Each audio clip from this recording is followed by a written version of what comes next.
يا من عصيت الله يوما غافلا،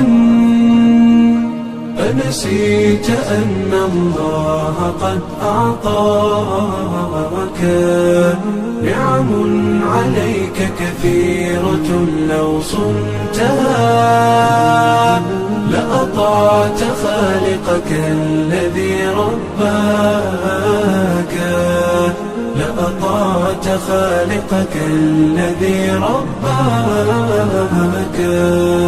بصر وسمع والكلام مكمل، سبحان من أعطاك ثم حماك.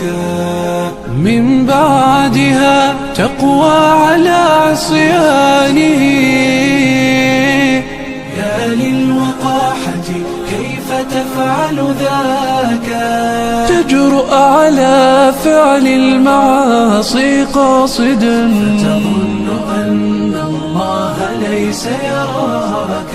يا من عصيت الله يوما غافلا، أنسيت أن الله قد أعطاك نعم عليك كثيرة، لو صنتها لأطعت خالقك الذي رباك، لأطعت خالقك الذي رباك. اعلم